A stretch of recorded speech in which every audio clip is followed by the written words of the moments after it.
The first time I heard her voice, she was publicly rejecting a prince. Not metaphorically. Literally. The Hall of Convergence shimmered beneath the twin suns of Kaeldar, its crystalline ceiling refracting gold and violet light across hundreds of gathered dignitaries. Representatives from 9 systems had traveled across parsecs for this ceremony. Banners of different species rippled in the high thermals. Translators hummed softly in a dozen frequencies. At the center of it all stood Commander Veilira Threx, decorated war strategist, heir to one of the most influential houses of the Arden Coalition, and the most eligible female in 3-star clusters.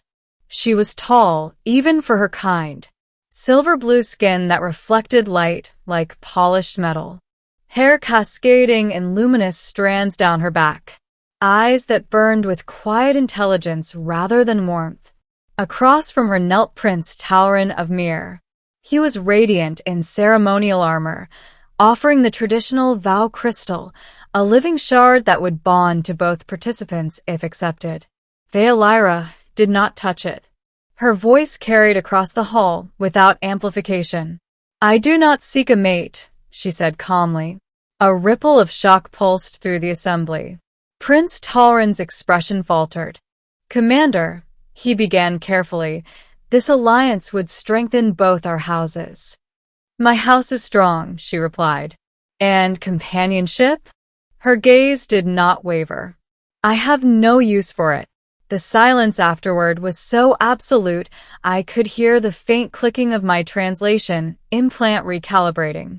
Because I, Daniel Reyes of Earth, was the only human in that hall.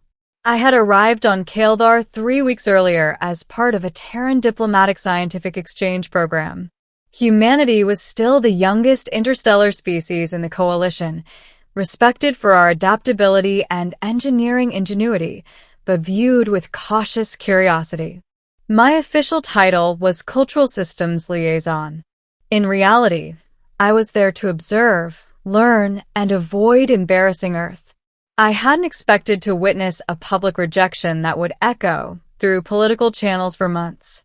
But Veilira's declaration didn't end with Taurin. She turned to the gathered houses. "Let this be understood," she continued. "I will not choose a mate. My purpose lies in service to the Coalition, not in producing heirs or strengthening political bonds." A murmur swelled. Among the Arden, mating was not casual.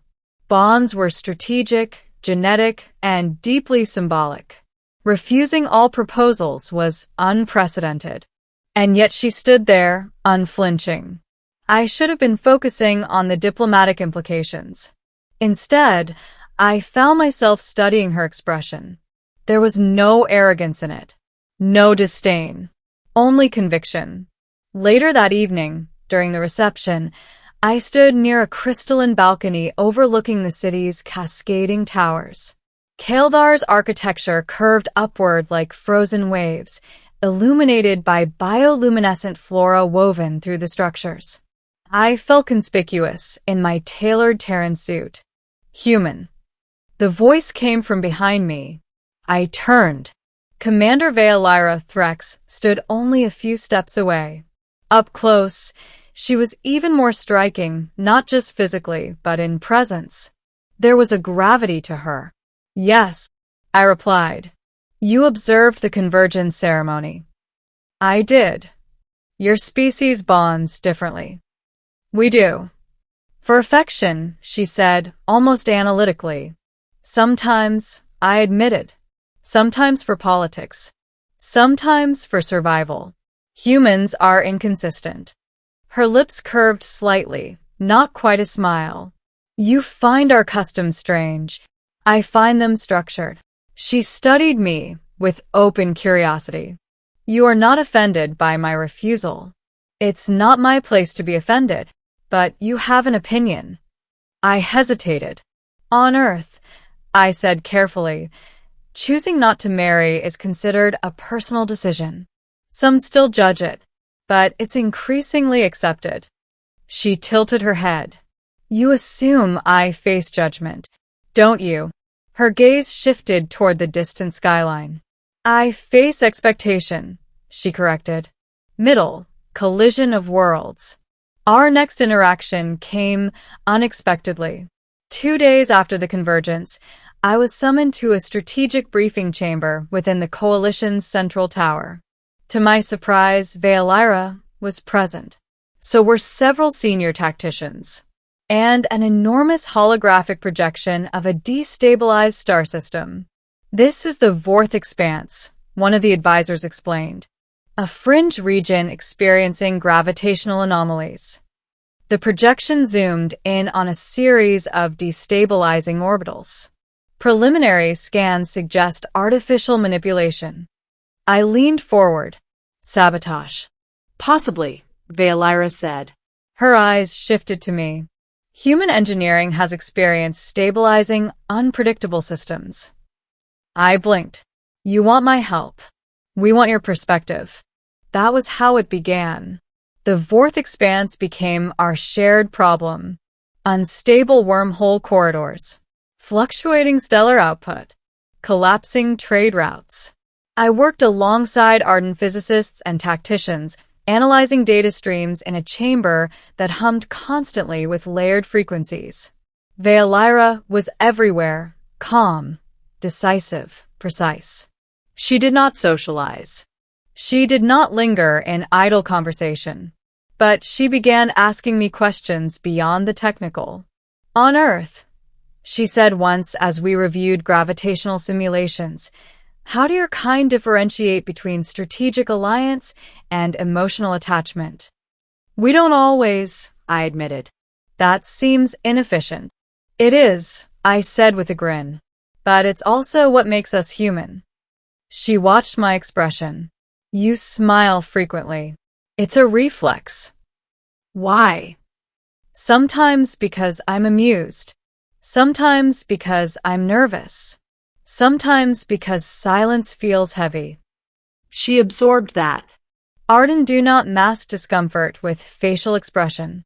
Trust me, I said, it's not always intentional.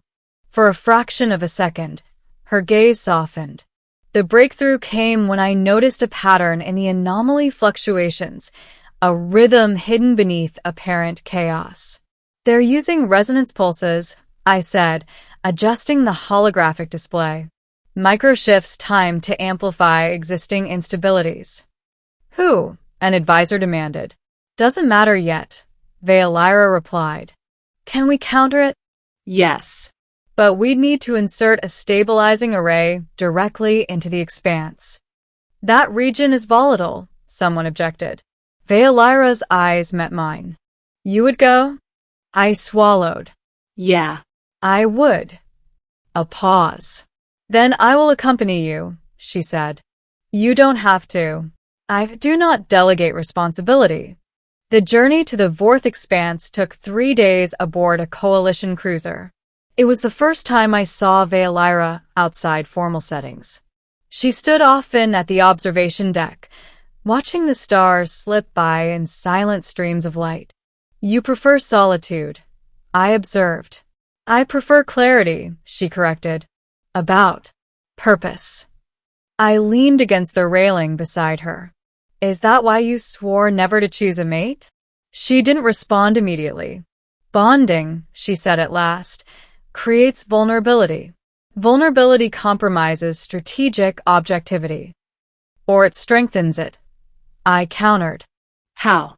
Because when you care about someone, you fight harder to protect them. Her gaze shifted to me. Emotion clouds judgment. Sometimes. Sometimes it sharpens it. She considered that in silence. Deploying the stabilizing array nearly killed us. The Expanse's gravitational turbulence rocked our shuttle violently as we maneuvered toward the anomaly's core. Now, I shouted as the resonance wave peaked. Veolyra activated the array. A surge of energy rippled outward. For a terrifying second, everything went white.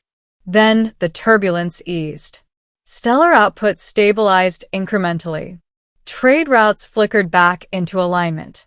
We had done it. In the quiet aftermath, inside the dimly lit shuttle, I realized Veolira's hand was gripping my forearm. Not strategically. Instinctively. She withdrew it immediately. Your species' physiology is fragile, she said. Thanks. You could have perished. So could you. She held my gaze. I calculated the risk. I didn't. That earned the faintest upward curve of her lips. You are reckless. I've been called worse. The shift. Back on Kaldar, our success elevated both of our reputations. Invitations poured in. Proposals, too, for her. She declined them all. But something had changed. She sought me out more often. Not always for strategy. Sometimes for conversation. You speak of Earth with affection, she noted one evening as we walked along a suspended bridge lit by violet lanterns. It's home. You would return. Probably. The word lingered between us. You are not bound here, she said. No. And yet you remain. For now. Her bioluminescent markings brightened faintly, an ardent sign of heightened emotion. Why? She asked. I met her eyes. Because I'm curious what happens next. The confrontation came unexpectedly. During a formal assembly, an elder of House Valor addressed her directly. You continue to refuse all bonds, he said. Yet you spend increasing cycles in the company of a human. Murmurs filled the hall. Veolira stood tall. My associations are my own. Are they strategic? The elder pressed. They are mine. And if emotional? The question hung heavy. Her gaze flicked toward me. For the first time since I'd known her, uncertainty crossed her expression. Emotion, she said slowly, is not weakness. Gasps rippled. It was not an acceptance. Not yet. But it was not a rejection either. Ending the choice.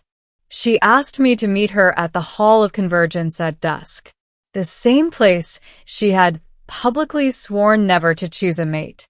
The twin suns dipped low, casting molten light through the crystalline ceiling. You understand what this space represents, she said. I do.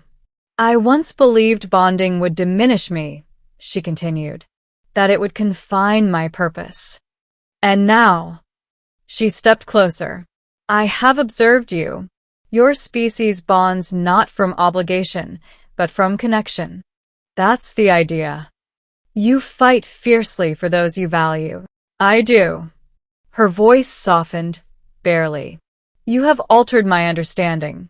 A small, self-conscious smile tugged at my lips. That wasn't my mission. I know. She drew a breath. I swore I would never choose a mate. I remember. Her luminous eyes locked onto mine. Until I met a human. The halls seemed to exhale. You don't have to do this, I said quietly. This is not compulsion, she replied. It is choice. From within her ceremonial sash, she withdrew a vow crystal. Not presented publicly. Not surrounded by dignitaries. Just the two of us beneath refracted light. I do not seek alliance, she said. I seek you. My heart pounded. You realize I'm flawed, I said. You are inefficient, she agreed. I laughed. And emotionally inconsistent. Yes. And physically fragile. Very. I took a step closer. But her bioluminescence pulsed warmly. But you are extraordinary. The words sounded foreign on her tongue. I extended my hand. She placed the vow crystal between us. It glowed. Not in blinding brilliance, but in steady, shared light. When it bonded, the sensation wasn't overwhelming. It was grounding, as if two frequencies had found harmony. Outside, the twin suns slipped beneath the horizon. In the days that followed, reactions ranged from shock to admiration.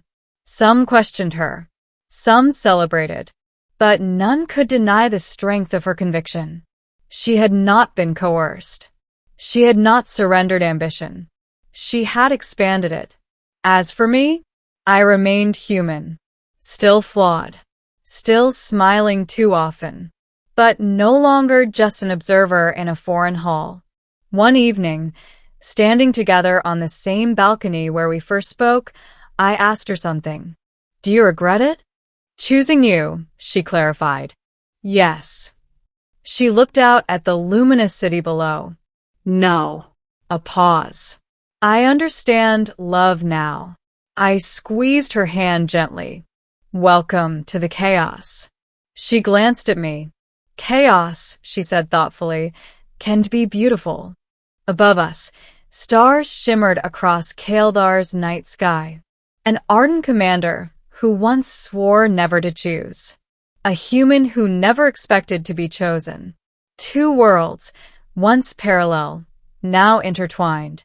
And for the first time in her life, Commander Veilira Threx smiled without restraint. Not because of strategy, not because of expectation, but because she wanted to. And that was enough.